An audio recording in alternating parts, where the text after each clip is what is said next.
Good afternoon po sa bawat isa. Ayun. Naririnig niyo po ako?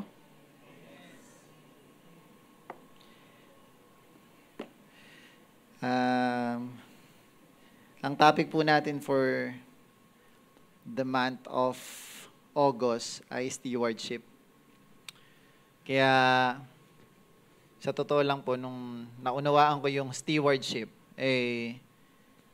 nagsimula na po akong hindi masyadong kumain kasi na-overkain po tayo minsan no? Para mapangalagaan natin yung katawan ng Diyos. Katawan natin na pagmamayari ng Diyos.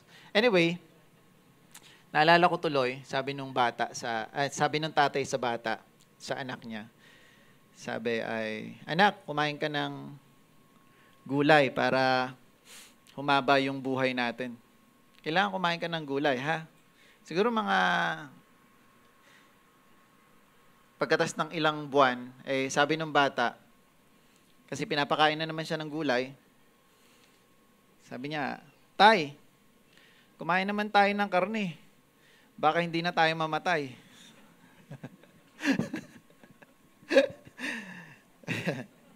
Pero ganun pa man, nakakatuwa. At ang Diyos ay mabuti sa buhay ng bawat isa kasi kahit na pinapabayaan katawan natin ay hindi pa rin tayo basta-basta nagkakasakit. Amen? Okay. So, gabayan tayo ng Diyos sa kanyang mga sasabihin. Pero bago tayo magsimula, I want to invite everyone to stand up kasi nag-pray na yung MC pero I want to ask the Holy Spirit to guide us and to open our heart. Ama naming Diyos na makapangyarihan sa lahat, patuloy po na kami po'y gumagalang sa inyong presensya at kami po'y lubos na nagiging masaya dahil may mga ganitong pagkakataon na kami po'y iyong pinagsasama at pinagtitipon upang pag-usapan ng salita at makapagbigay ng kapurihan sa inyo. Lord God, kami po'y patuloy na nanalangin ng gabay galing sa banal na Espiritu. Open our hearts, Lord, upang lubusan naming matanggap ang inyong mga salita at mga biyaya. Patuloy po namin itaas. In Jesus' name we pray. Amen. Amen. Sige po, tayo po yung magsiupo. Last week, kung matatandaan nyo, pinag-usapan natin yung principle ng stewardship. And right now, ang pag-uusapan natin is about stewardship of treasure. No, pinamagatan ko yung two masters, God versus money. Okay? The call to faithful stewardship. Now, sabi dun sa verse na binasa kanina ng MC, no one can serve two masters. It's from Matthew 6:24. Either you will hate the one and love the other, or you will be devoted to the one and despise the other. You cannot serve both God and money. Okay? Jesus did not give us three choices, only two. He did not say you cannot serve both God and evil. Ang sabi niya, God and money. Hindi devil ang ginamit niya. Ang ginamit niya ay money. That means money is not just currency. In the spiritual realm, it's a competing master. No? Nakikipagkompetensya to kay God. Okay? Bakit ito yung naging topic ko? Kasi napakagandang maintindihan natin at malaman natin ano nga ba yung pera na nagiging dahilan kung bakit tayo nagtatrabaho. At ngayon, sa karamihan ng mga estudyante natin dito, kung bakit kayo nag-aaral. Para saan? Makatulong sa pamilya. Pag nag-aral ba kayo, makakatulong kayo sa pamilya nyo? O pag nakagraduate kayo at makahanap kayo ng trabaho at sisweldo kayo. Yun, di ba? Tapos yung sweldo nyo, which is money, ay gagamitin ninyo sa pagtulong sa pamilya. Okay? Ganon din sa atin, mga nagtatrabaho na. Sa mga nagninegosyo. Bakit ba tayo nagninegosyo? Kasi gumagawa tayo ng pera. Bakit tayo nagtatrabaho? Para kumita ng pera. That's why napaka-importanteng maintindihan natin, ano nga ba yung pera? Ang pera ay hindi lang currency.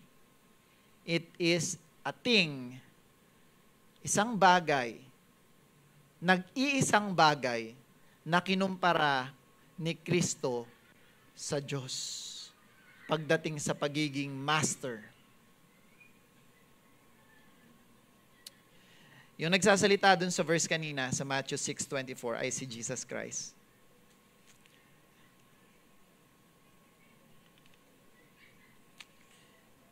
Here is the shocking part. The greatest threat to your loyalty to God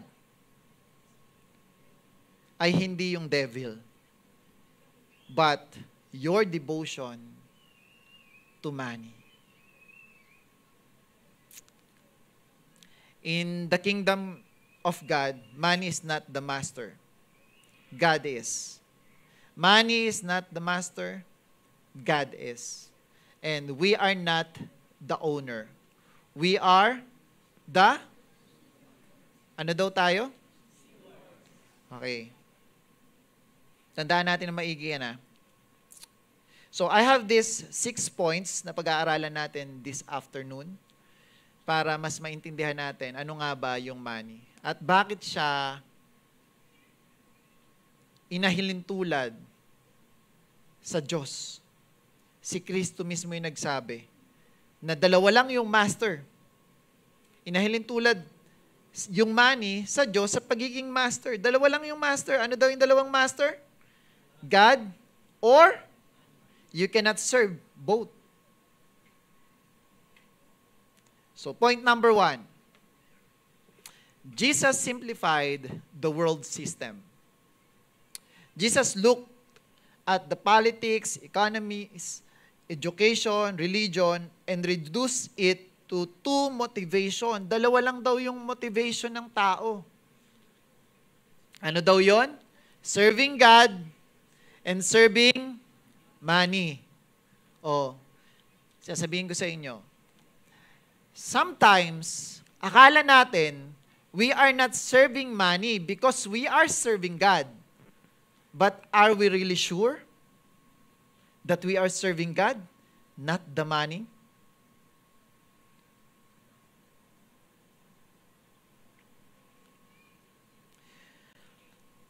Sabi doon, there are 2 masters of this world. Master means something that controls your priorities and commands your action, something that you give your loyalty and devotion. Your master determines how you make decisions, where you invest your time, and what you sacrifice for. Binanggit ulit yung verse na same nung Matthew 6:24 sa Luke 16:13. Sabi diyan, no one can serve 2 masters. Either you will hate the one and love the other, or you will be devoted to the one and despise the others. You cannot serve both God and, I want you to look, the word cannot. Ang ibig sabihin ba nung cannot dyan ay hard? Ang sinabi ba dyan na cannot, you cannot, meaning mahirap mag-serve sa dalawa, sa money at sa God? Or ang sabi dyan ay imposible? Yun ang ibig sabihin ng cannot. Ang ibig sabihin ng you cannot means imposible. Hindi maaaring mangyari. Tama? So, hindi pwedeng gawin na mag-serve ka kay God at the same time you are serving money. You cannot. It's impossible. Point number 2. Money can be more powerful master than evil. Biblical truth. The Bible never says Satan is the root of all evil. It says the love of money is the root of all evil. Sabi yan sa 1 Timothy 6:10. Ganito ka-dangerous yung money, ha? Ganito siya ka-delikado. Sabi diyan, for the love of money is the root of all kinds of evil. Some people eager for money have wandered from the faith. Kita mo? Naguguluhan na daw sila sa kanilang pananampalataya and pierce themselves with many grips. Yan yung maidudulot sa inyo ng pag-ibig sa pera. So money is the root of all evil. Oops, hindi yun yung nakasulat. Ano nakasulat? The love of money. Ang ibig sabihin ko dito,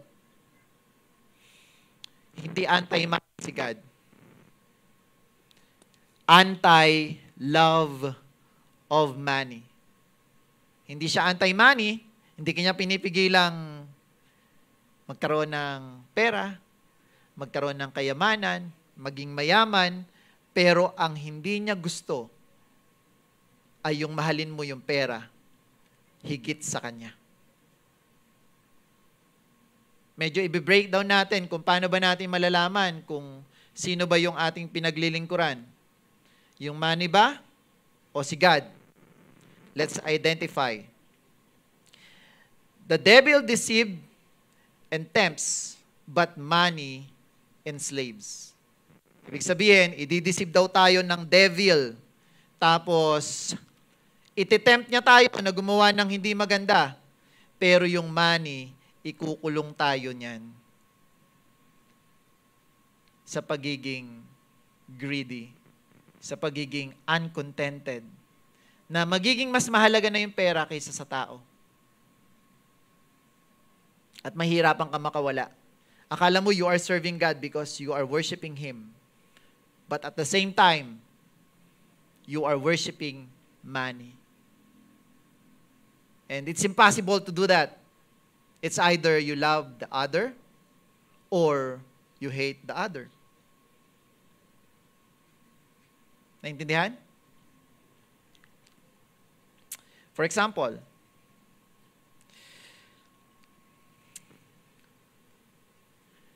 yung isang babae ay nagtatrabaho siya tuwing gabi. Hindi call center yung kanyang company, ay yung pinapasukan na, hindi call center company. Hindi siya call center agent, pero gumigising siya ng gabi para magtrabaho. Aalis siya ng bahay nila, pupunta siya dyan sa Quezon Ave, tapos ibebenta niya yung laman niya. Hindi niya yun gusto. Hindi rin siguro siya masaya doon. Pero kaya niya ginagawa yon, hindi naman dahil kay devil, di ba? Ba't niya ginawa yon? Ano motivation niya? Kumita ng? So, sino sa kanya, sino yung nag-uudyok sa kanyang gawin doon? Yung devil ba? O yung motivation niyang kumita ng pera? O sige, halatang masama. Ano? Kasi binibenta yung laman. Paano yung tatay na overwork? Nagtatrabaho sa umaga, kukuha ng part-time sa gabi, umaalis siya ng bahay, tulog yung mga anak niya. Tapos, uwi siya ng bahay, tulog ulit yung mga anak niya. Lumalaking tulog yung mga anak niya. Anong ibig ko sabihin? Napapabayaan niya na yung pamilya niya. Wala na siyang oras para sa asawa niya, wala na rin siyang oras para sa mga anak niya. Hindi na rin siya nakakapag-pray. Hindi na rin siya nakakapagbasa ng Bible at hindi na rin siya nakakapag-church kasi kahit yung Sunday, hinanapan niya ng trabaho yung sarili niya. Overwork. Is he serving God?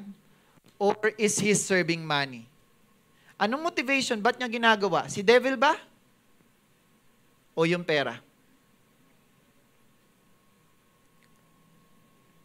Bakit nagkakaroon ng korupsyon? Si devil ba yung nagsasabi sa kanila noon? O yung kagustuhan nilang kumita ng pera? The mammon. Mammon means literal money or material things. Sige, sabihin na natin, hindi kasi yung mga followers eh. Pero bakit kaya may mga Christian na ginagamit yung salitang Christian ako para magtiwala sa kanya yung ibang tao, tapos pagkatapos nun ay lolokohin niya lang? O kaya naman isang pastor, leader ng church, para kumita lang ng pera, sasabihin niya, kahit sa pulpito, bumili kayo nito, maganda to. Pinopromote to. Inibenta niya yung tiwala ng mga miyembro niya, ng mga taong naniniwala na siya ay godly, para lang kumita ng, naalala ko, isa sa mga pastor na nakakausap ko, way back, matagal na panahon na. Sabi niya, alam mo, kapatid, pag nakikipag-transact ako sa business kasi nagbebenta siya ng kotse, sabi niya, hindi ko kasi sinasabing Christian ako. Sabi ko, bakit po, pastor? Kasi pag sinabi kong Christian ako, grabe yung tawad ng kliyente. Tinatawaran ako ng husto. Lalo na pag sinabi kong pastor ako. Para bang babarating na ng husto yung binibenta ko. Kaya hindi ko na lang sinasabi. Is he serving God? Or is he serving money? Anong motivation niya? Bakit niya ginagawa yon? Pwede mo naman gawin yon, di ba? Pero bakit? Para saan? Nakapagbigay ba ng glory kay Lord? Or makakapagbigay sa'yo ng malaking kita? Yung mga estudyante, para lang tumaas yung grade. Kasi gusto nila, pag-graduate nila, maganda na yung trabaho makukuha nila, kukunin sila agad ng mga company kasi maganda yung grade nila. Kaya ang gagawin nila, mandaraya sila. Mangungopya sila, yung assignment nila, ipapagawa na nila sa iba. Kahit yung ipapagawa na rin sa iba, magbabayad na lang para maganda.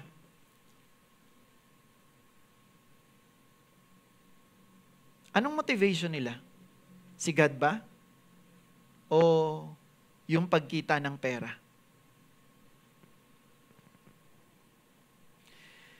Money is a wonderful servant, but a terrible master. Money is not evil, but when you love it more than God, it becomes your God.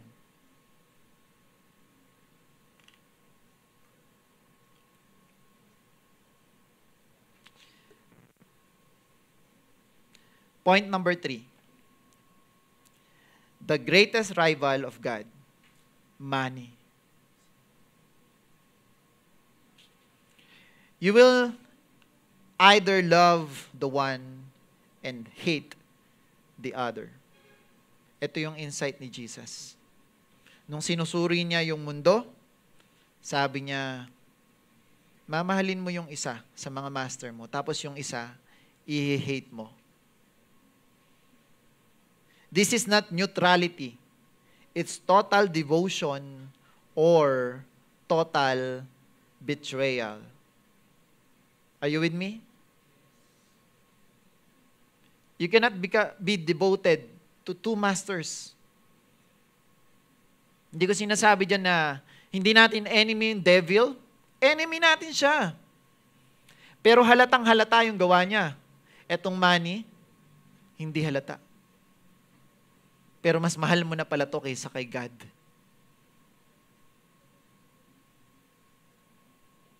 Sabi diyan, money is a counterfeit God. A fake God. Disguising idol. Or a pretender. Why?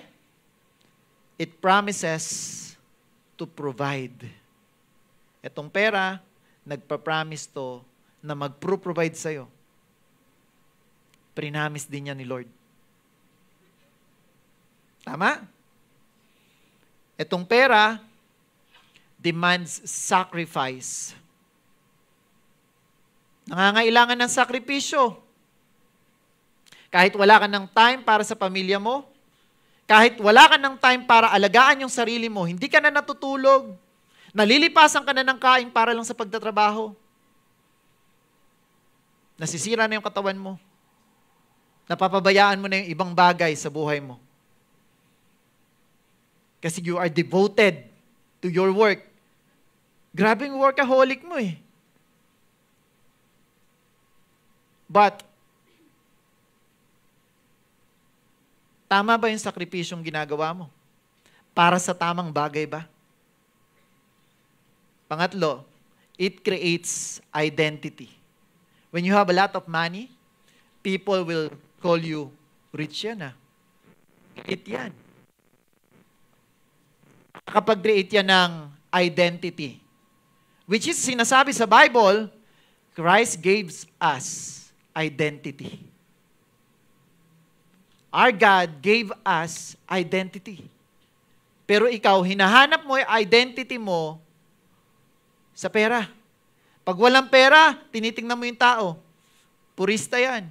Hindi turista, purista. Purista. Ha? Pero pag may pera, uy, kakaibiganin ko yan.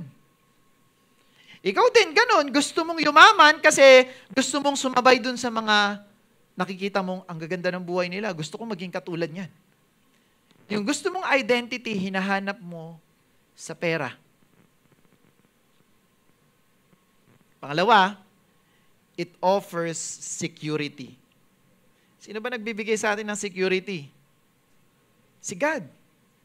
Tapos itong pera, binibigyan ka ng security. Di ba? Pag marami kang pera, marami kang pambili ng gamot. Pag na-ospital ka, may pambayad ka. May pambili ka ng bahay, may pambili ka ng kotse. Pag nagka-problema, meron kang siya, yung peking Diyos. Naakala mo, you are serving God.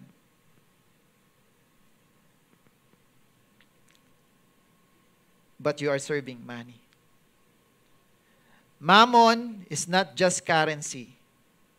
It's a spiritual power that desires worship.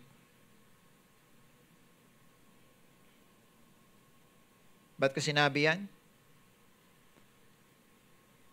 Sabi sa Bible, hindi ko nailagay dyan yung verse. For whether you eat or drink, whether by words, or by works, do it for the glory of God. Pero, bakit ka nga ba gumagawa? Para sa pera. Bakit ka nagtatrabaho? Para sa pera. Bakit ka nagninegosyo? Para sa? Ang sabi ng Diyos, do it for the glory of my name. Not for money.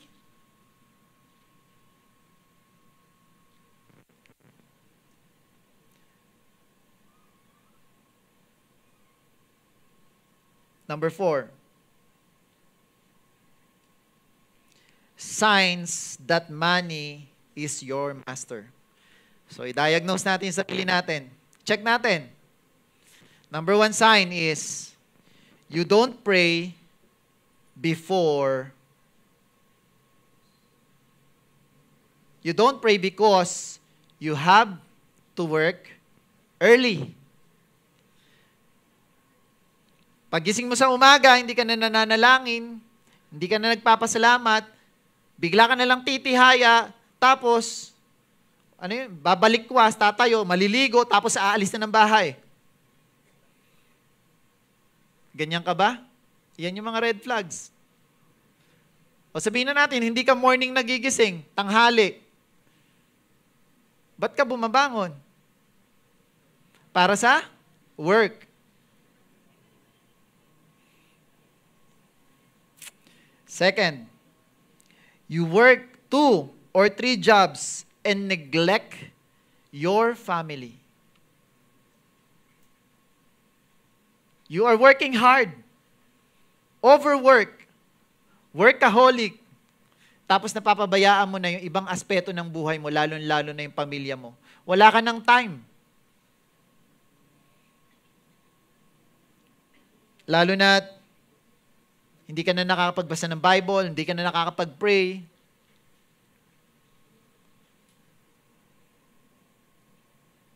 Pangatlo, you are tempted to compromise your integrity for extra income. Pinagpapalit mo yung integridad mo para lang kumita ng pera.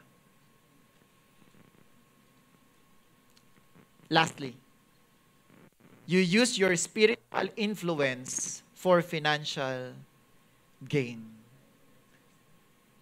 Sinasabi mong Christian ka, sinasabi mong leader ka ng church, para saan?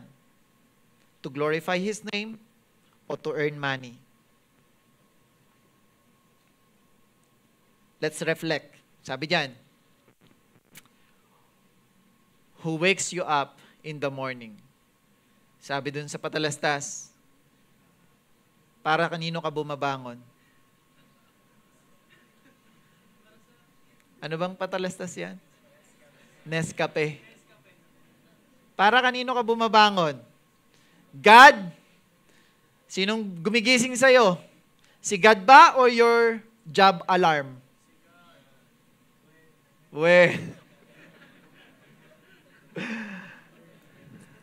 Si job ba o yung school mo? Si job ba o yung negosyo mo? Yung text ba ng mga katransaction mo? Yung gumigising sa'yo tuwing umaga? O si Lord? Para kanino ka bumabangon? Pangalawa, are you too busy for God but available for every business opportunity or job opportunity? Pag sinabing, para kay Lord, sobrang busy ka. Pero, pag opportunity na pagkakakitaan, sobrang available ka. You reflect. Anong ginagawa mo? Pag niyaya ka na, Bible study tayo. Tol, sama ka sa amin. Pre, sama ka sa amin. Kailangan ba may kapalit? Papakainin kita. Sama ka lang sa Bible study. Lilibre kita pagkatapos. Hindi na mamon yun. Mamon, di ba? Bibilang kita mamon.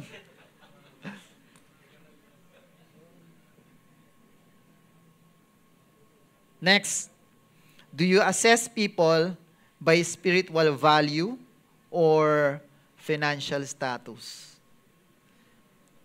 Paano ka rumirespeto sa tao? Sa level ng kanyang pamumuhay, kung mayaman o mahirap? Or pag nakikita mo silang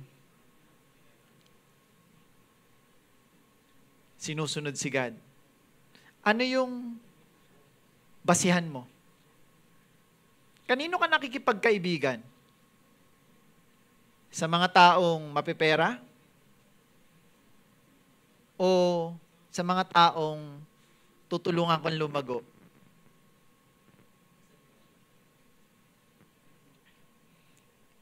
Sabi diyan sa Matthew 6:21, for where your treasure is, there your heart will be also. Amen? The clearest way to know your master is to follow the trail of your time, your energy, and your money. Subukan mong silipin. Kanino ka ba nag-aaksaya ng oras? Kanino ka nag-aaksaya ng iyong lakas? Para kanino mo ginagamit yung pera? Anong ginagamit mo sa pera? Mas mahalaga na ba siya kaysa sa Diyos? So malalaman natin kung sino yung master mo pag sinuri mo yung sarili mo sa mga bagay na yan. So now, point number 4 ay 5. 5 ba yan? Yan, 5. Stewardship, God's antidote to mammon. Yan yung gamot niya. Stewardship.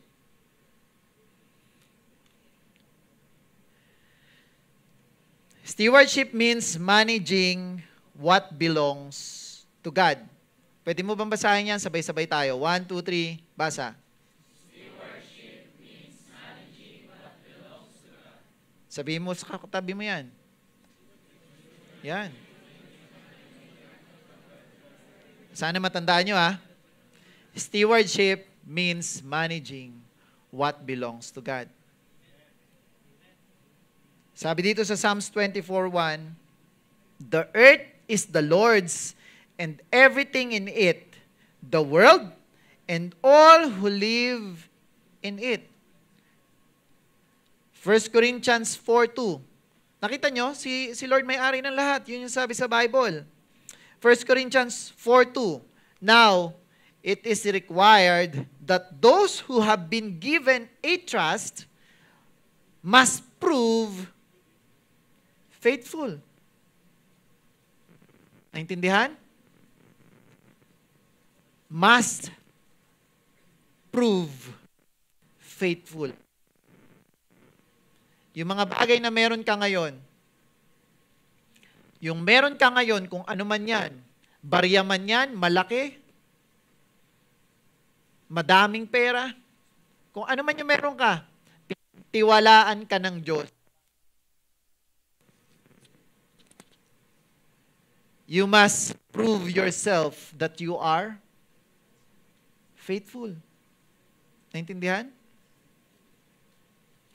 When God is your master, money becomes your tool. When money is your master, God becomes your excuse. Pag ang master mo ay si God, yung pera magiging tool. Magkakaroon ng purpose. May dahilan kung bakit meron ka nun. Magiging kagamit-gamit yon para kay God. Pero kung money yung master mo, lagi ka na lang may excuse kay God.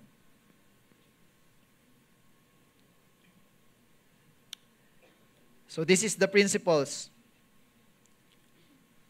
God owns it all. Your job, your house, your bank accounts, it's His. Walang sayo. Yan sinabi natin last week. Palakpakan natin ng Diyos. Walang? Oh, walang sayo. Number 2, we are managers. Every peso is on loan from God. Sa Diyos yan, hindi yan sa'yo. Kailangan mo yang ibalik. Naintindihan? Hindi yan literal na pagbalik ha. Ang ibig sabihin ko lang, dapat, kung paano mo ginagamit yung pera, nagagamit mo to para sa ikadadakila ng pangalan niya. It's a broad statement, pero sana naiintindihan niyo yun. Money must be purposeful. Dapat may purpose kung bakit ka may pera. Kasi kung walang purpose yan, dapat hindi na lang sa'yo. At malamang sa malamang, hindi ka pagtitiwalaan. Number 3, money is a test. How you manage it shows whom you truly serve. Number 4, faithfulness brings more. Sabi dyan, sa Luke 16:10-11, whoever can be trusted with very little can also be trusted with, and whoever is dishonest with very little will also be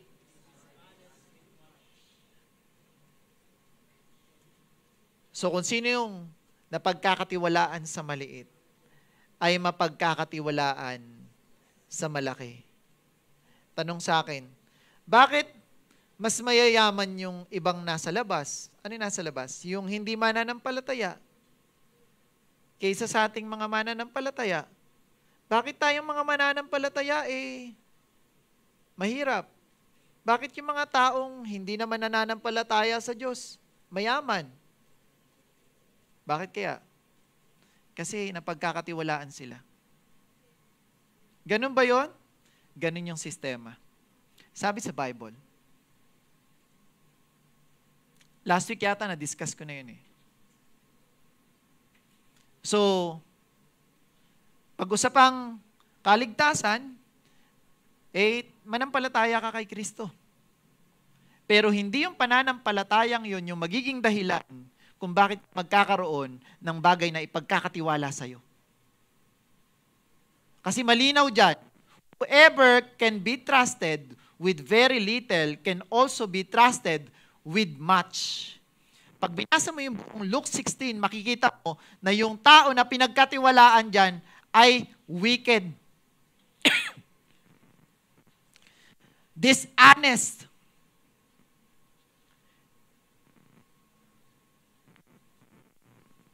pero nung pinatunayan niya na siya ay mapagkakatiwalaan, ibinalik siya sa posisyon. Kaya sabi diyan, sabi ni Jesus, si Jesus Christ nagsabi nito, whoever can be trusted with very little. Thank you po. Gusto ko kasi marinig kaya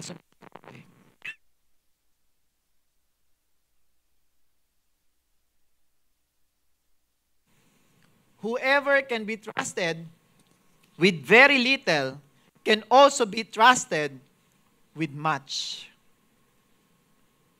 Hindi diyan sinabi, whoever believes in Christ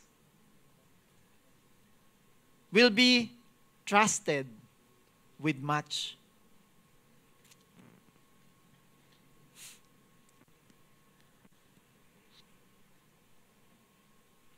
Sabi sa akin, o sige, napagkakatiwalaan siya, nagagamit niya sa tama. Paano naman yung mga drug lord? Oo nga, no, sabi ko. Ang sama nga nila. Maaaring yung pera, hindi naman nila ginagamit sa matino. Tama? Pero sabi sa Bible, huwag kang mainggit. Mansamantalang kayamanan lang yun. Pwede mo ba ituloy yung verse na to?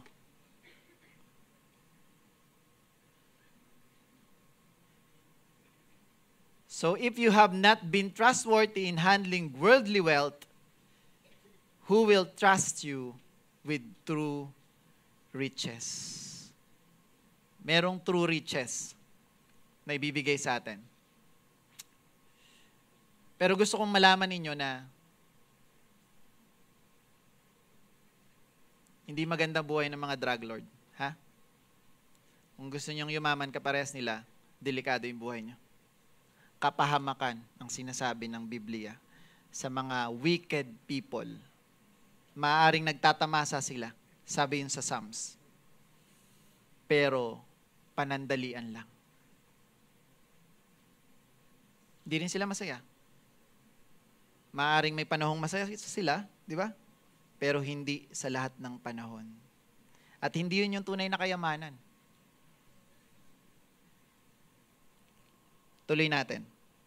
malalayo ako pag kinontinue ko yung topic na yun. Siguro sa susunod na linggo. Ha? Okay? Baka kasi magtaka kayo bakit yung mayaman yung masasamang tao, yung mga hold-upper, yung mga kidnapper, yung mga drug lord. Next week, tatalakayin ko yun. Ha? Okay? Next week. Para hindi ako mawala.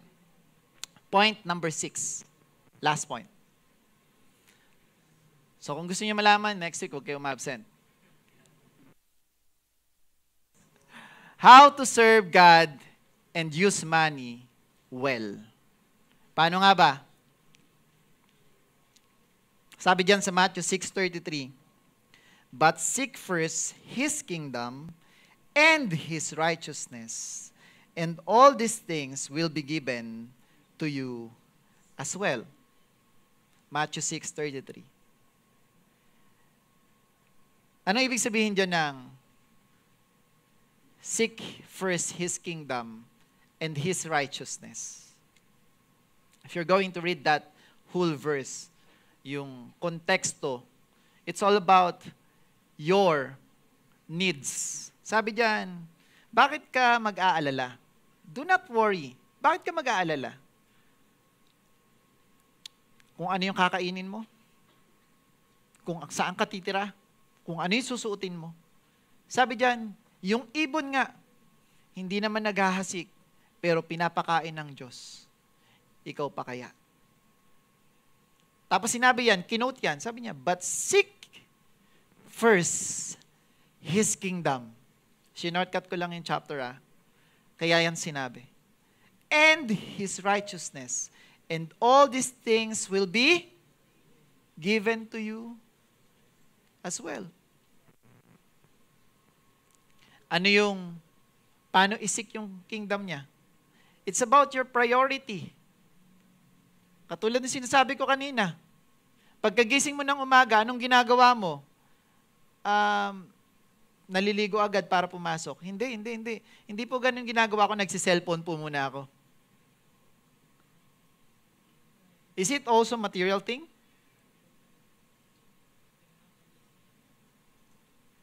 O yung girlfriend mo? Or yung boyfriend mo yung chinachat mo? Sino una mo kinakausap?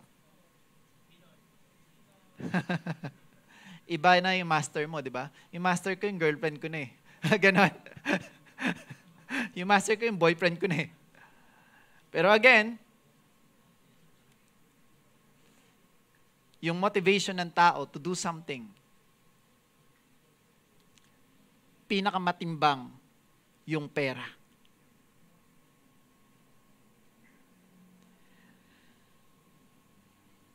Sabi dito, "Give God your first."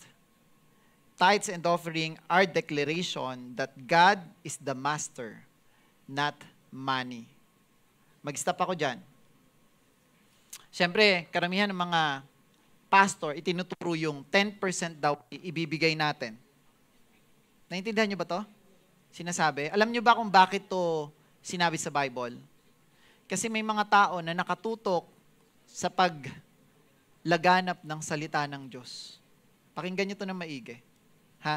Though hindi natin to madalas pinag-uusapan, pero dahil nga stewardship, kailangan nyo itong malaman. At gusto ko itong ituro sa inyo kasi pag hindi ko ito itinuro, dahil nakasulat to sa Biblia, hindi naman pwedeng hindi ko rin sabihin. Last week sinabi ko to, pero bibigyan ko kayo ulit ng dahilan kung bakit binibigay natin yung tithes and offering. Ano daw yung tithes? Ano yung tithes? 10% ng kinita natin or nung inani natin ay bibigay natin sa Diyos. Paano mo ibibigay yan? Literal yan, di ba? Dadali mo sa langit, punta ka muna doon, tapos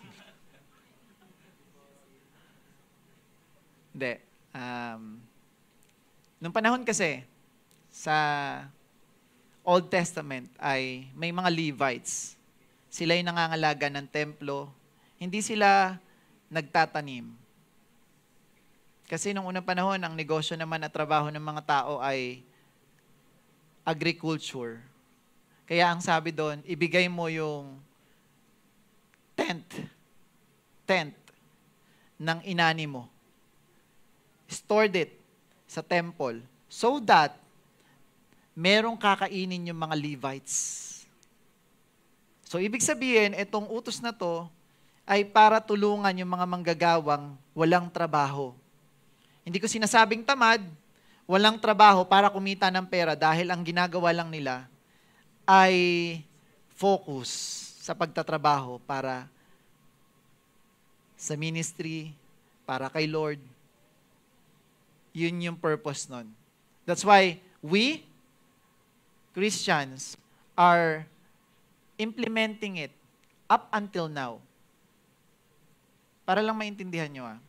Pero, sabi dun sa binasa ko kanina sa Psalms 24:1, the earth is the Lord's. Naalala niyo yung verse kanina? Explain ko sa inyo Hindi yung 10% yung kay Lord. Ibalik ko daw yung para kay Lord I will give my tithes. I will give the 10% of my income. And then the rest is mine. Yun ba yung sinasabi ng Bible? No?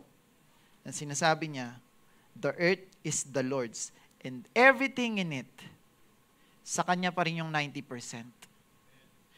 Kaya na kahit ibigay mo pa yung 10%, hindi ibig sabihin nun that you are a good steward. Pwede. Depende. Pero ako na yung magsasabi sa inyo. Ang trabaho mo dun sa 90% is to manage it and to use it for God. Ano yun? Ibibigay ko lahat sa church? Hindi. Palalaguin mo yun. Para saan? Yun yung utos ni Lord Hindi mo yun ibibili agad ng kotse, ng iPhone.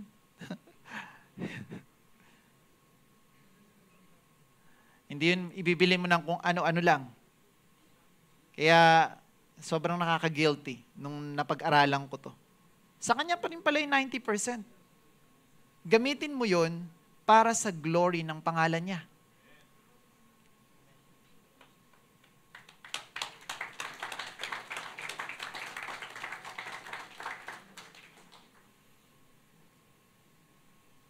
Hindi ko sinasabing lahat yun ay tulong mo.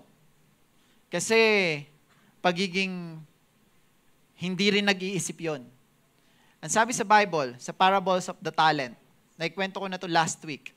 Pero basahin nyo na lang sa Bible, parables of the talent, para hindi ako masyadong humaba. Meron dong isang alipin, pinagkatiwalaan ng 5, may isa na pinagkatiwalaan ng 2, may isa na pinagkatiwalaan ng 1. Yung 5, pagbalik ng master, umalis yung master Pagbalik ng master, yung 5, naging 10.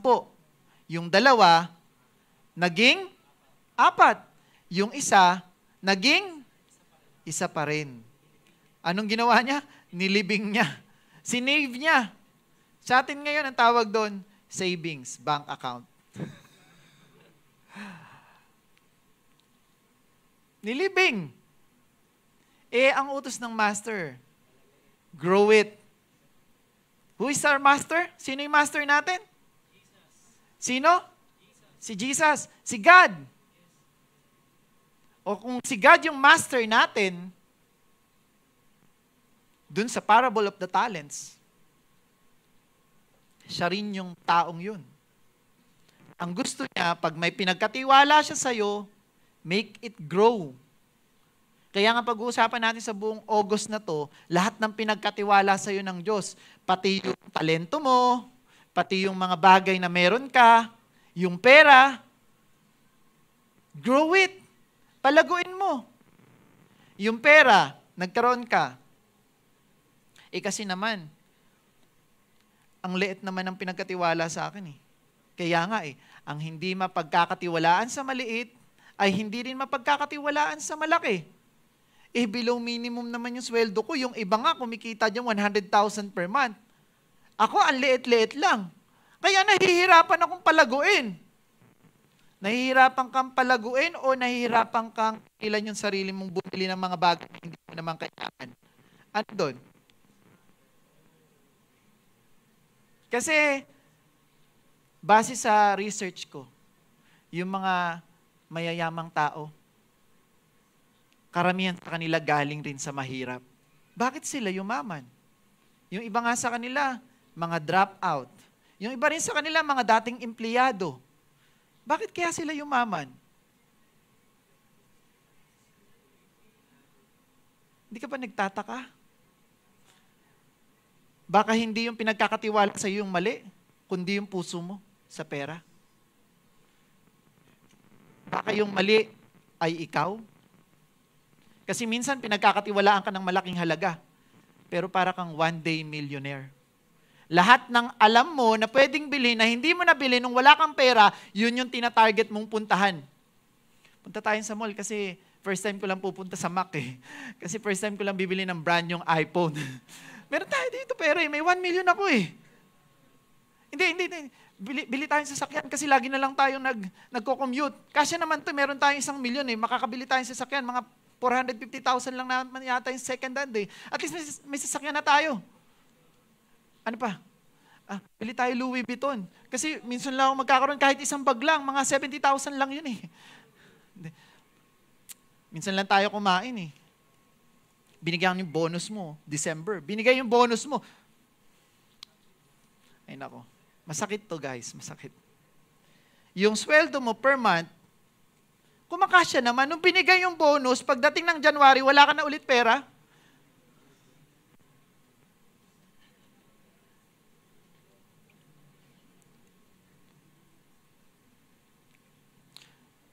Remember, what you mismanage, you lose.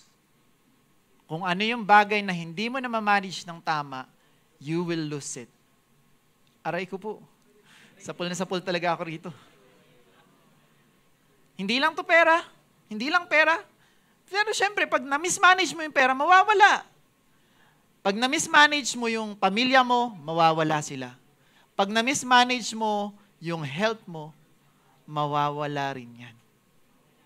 Kaya yung stewardship, tinuturo ng Bible yan. For your own cause. Ay, ano ba yan? Good. Sorry. Salamat, Pastor. Minsan nagkakamali talaga ako dito eh. Minsan pag nakikita ko yung recording tungkol sa preaching ko, sabi ko, ba't ganun yung pinagsasabi ko dyan? Buti na lang natatama pa minsan eh. Pero, naiintindihan nyo ba ako? Kung hindi ka mapagkatiwalaan sa maliit, hindi ka mapagkakatiwalaan sa malaki. Kaya nga lagi mapapansin nyo, wala pang tumama sa loto na nanatiling mayaman. Instant because he cannot manage. They cannot manage the money. Naintindihan? You give your tithes and offering, you manage the 90%. Buy what you need. Grow kung ano yung tira. Mali. Ang turo sa management ng pera.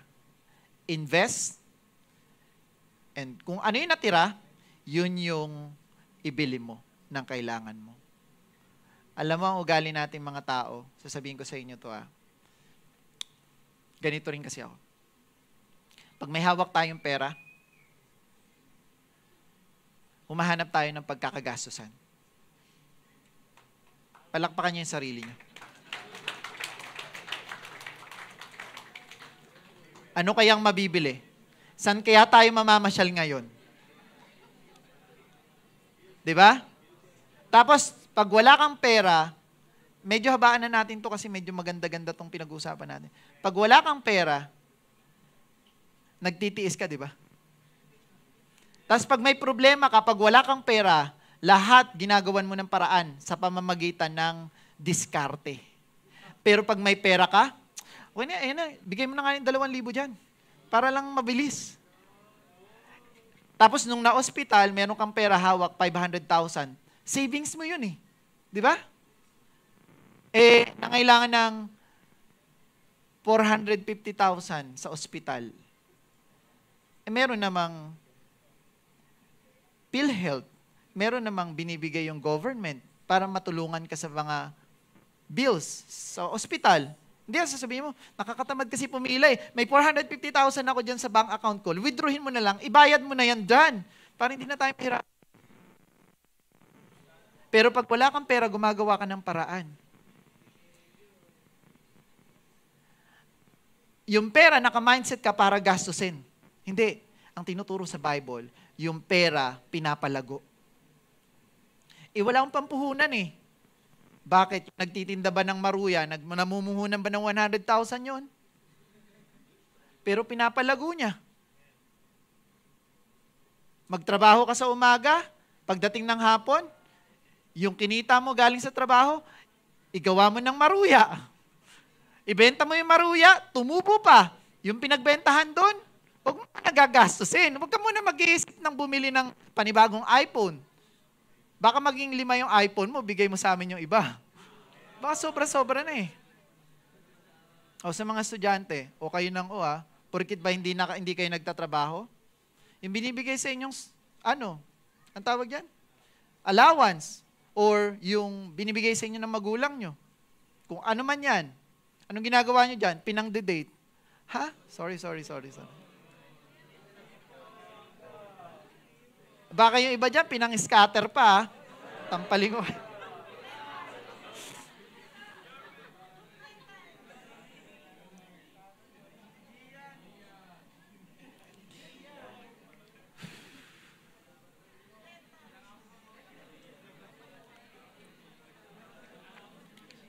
Sabi dyan, balik na kayo sa akin. Invest in eternity.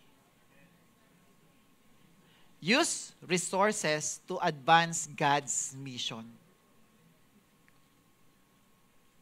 Dati, para lang alam nyo ang goal ko, magnegosyo ng magnegosyo para maging kasing yaman ko yung mga mayayamang tao. Pero nung naintindihan ko to, gusto kong magnegosyo ng magnegosyo kasi gusto kong maraming mapaaral.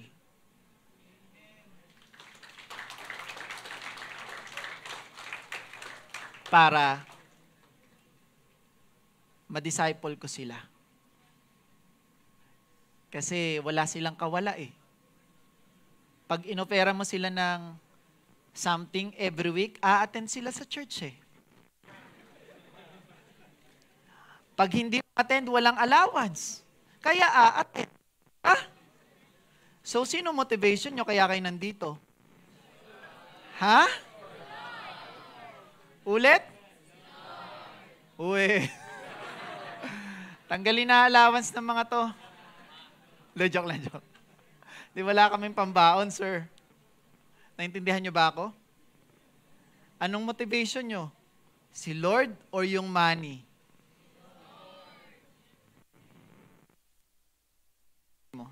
I-assess mo yung sarili mo. Ha? Kaya ako nagninegosyo ngayon, hindi na para sa pera. Sobrang laki ng pagkakamali ko sa buhay. Kaya hindi rin ako masaya. Peke yung kasiyahan. Para bang, drug lord, di ba? Pero hindi ako drug lord. Masaya lang sa simula. Pero habang tumatagal, hindi na rin. Tas laging mawawala. Kasi, mismanagement eh. Use your resources to advance God's mission. Kung anong meron ka, pilitin mo na magamit mo yan para kay Lord. Naintindihan? Hindi ko alam kung ano yung struggle mo sa buhay. Hindi ko alam kung ano yung mga bagay na ginagawa at pinagdadaanan mo. Pero, gamitin mo kung ano yung pinagkatiwala niya sa'yo for Him. Kung para mapakain yung pamilya mo, gamitin mo yon kasi inuutos sa Bible na mag-provide ka para sa pamilya mo. Inuutos yun sa Bible. Kaya nga we need to read the Bible kasi nandyan yung utos niya. Pero hindi kanya inuutos ang bumili ng luxury car tsaka ng mansion kung wala naman kwenta. Kaya yung bahay namin, medyo kahit pa paano maayos naman sa Green Hills, ginagawa ko, nagkakaroon doon ng gawain, nagtuturo ako sa mga businessman. Nagagamit na rin kasi medyo maayos naman para talaga sa mga businessman. Kasi ayaw nila sa mainit, ayaw nila sa pangit, di ba? Pero hindi nila alam, dinidisciple ko na pala sila. Use your resources, kahit ano pa yan, hindi man yan pera. For God's mission. Amen?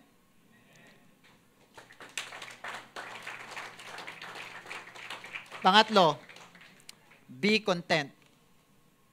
Sabi dito sa Hebrews 13:5, keep your lives free from love of money and be content with what you have because God said, never will I leave you, never will I forsake you. Okay? Yung being contented dito, guys, hindi kayo pinipigilang maging mayaman, ha? Kung gusto nyo maging mayaman, magpayaman kayo. Ang sinasabi diyan na be contented ay mahalin nyo yung kayamanan nyo higit kaysa sa Diyos. Nagagawa na kayo ng mga bagay na naiinggit na kayo sa iba, gagawa na kayo ng masama na makakapahamak sa iba para lang magkaroon ka ng mga bagay mong magkaroon. Ba't ganun yung mic ko? Kanina po ito nawawala, nahirapan ako. Bago kasi ito Ayoko na nito. Yung luma na lang. Kaya pa ako sigaw na sigaw Anyway, naintindihan nyo ba? Yung contentment na tinuturo sa Bible, hindi yan yung pagiging okay na mahirap ako, hindi ganon. Ang sabi sa Bible, mangarap tayo. A person without vision will perish. Sabi yan sa Proverbs. Vision means goal. So, kailangan may goal ka, pero yung hindi ka na kontento, anong ibig sabihin na hindi kontento? You are serving God. So you are serving money. Hindi ka na nagsiserve kay God. Ibig sabihin, yung motivation mo to do something is money. Tanda mo to, yung money, may purpose kung bakit pinagkatiwalaan ka. Kaya kung mawala yan, ang ibig sabihin lang, hindi mo kasi nagawa ng tama yung purpose ng money sa buhay mo. Conclusion. The steward's choice. Jesus make it simple. You will either serve God and use money, basahin nyo maigi, or serve money and use God. Ginagamit mo ba yung pera para sa Diyos o ginagamit mo yung Diyos para sa pera? The true steward says, everything I have belongs to God.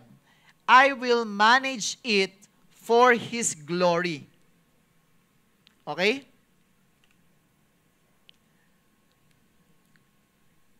Final call.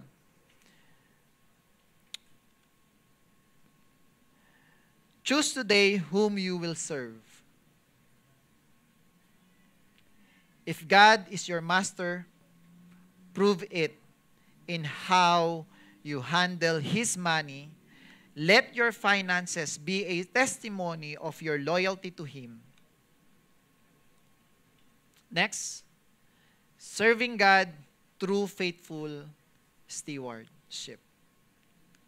Sabi sa Matthew 6:24, yung verse natin kanina, it is not just about rejecting money as a master. It is about choosing God as master and handling money as God's steward. Nakukuha niyo ba ako?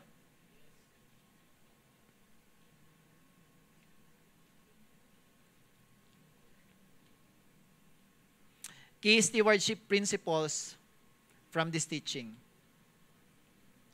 Pwedeng pa next po. A steward does not own, they manage what belongs to the master. If God is truly your master, then every peso, every opportunity, and every asset in your hands is not yours. It's His.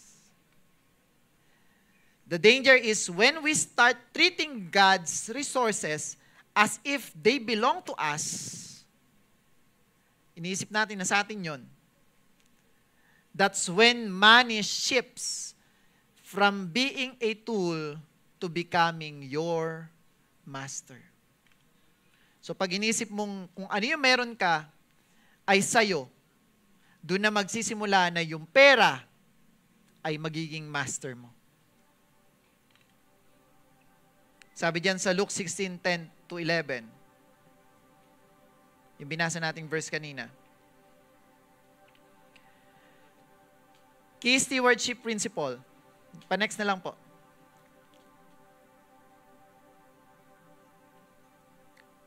Number 1, God owns everything. Number 2, we are a managers, not owners. Number 3, money is a test. Number 4, faithful stewardship attracts kingdom resources. God promotes faithful stewards. Pagtitiwalaan ka ng Diyos.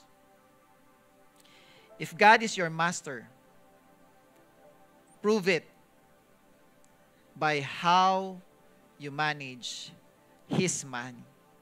It's not yours. Your finances, use it to advance His kingdom, bless others, and meet needs, not to feed greed or pride. Refuse to be controlled by money. Instead, control money by directing it toward God's purposes. In the kingdom of God, money is never the master, and we are never the owners. God is the master, and we are His stewards. Now, choose today whom you will serve. And steward His resources faithfully. Let's stand up.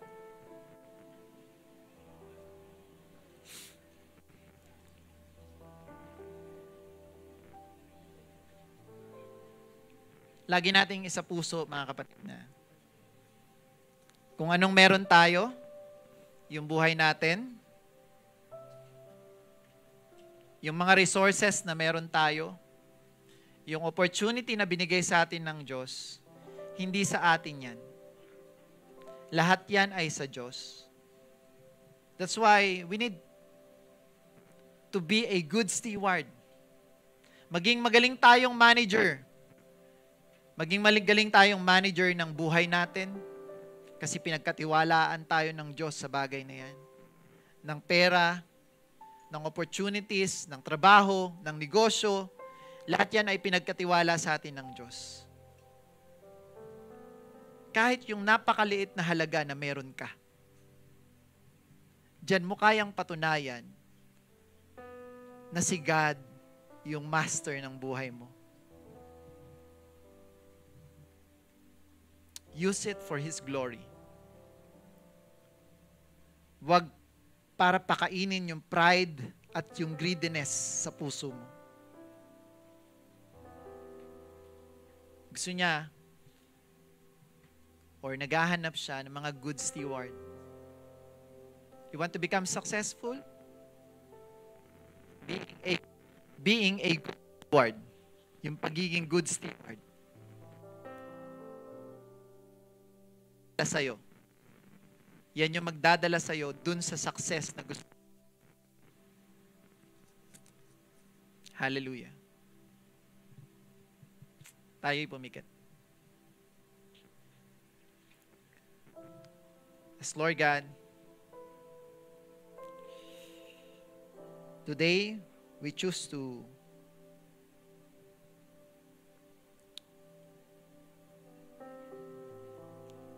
You as our master.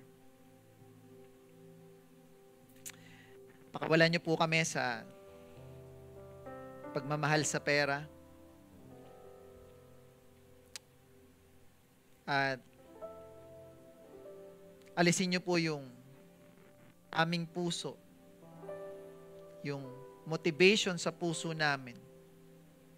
Kaya namin ginagawa yung mga bagay para kumita ng pera o makapag-provide.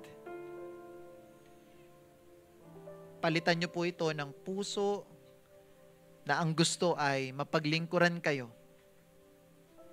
Puso na kayo po yung dahilan kung bakit kami bumabangon, kung bakit namin ginagawa yung mga bagay. Turuan niyo po kami maging faithful steward ng mga resources na pinagkatiwala niyo sa amin. Let every peso, every asset, every talent, magamit namin sa glory ng inyong pangalan. At Lord God, ngayong hapon na to, amin pong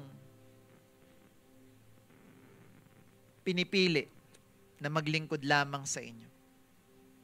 Turuan niyo po kami ng maraming bagay upang mas patuloy po namin ang paglingkuran ng nag-iisang Diyos.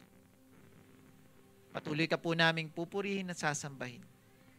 Nawa, masabuhay po namin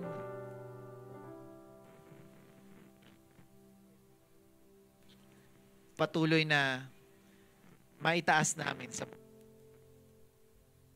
lamang po ang aming panalangin. In Jesus' name we pray. Amen.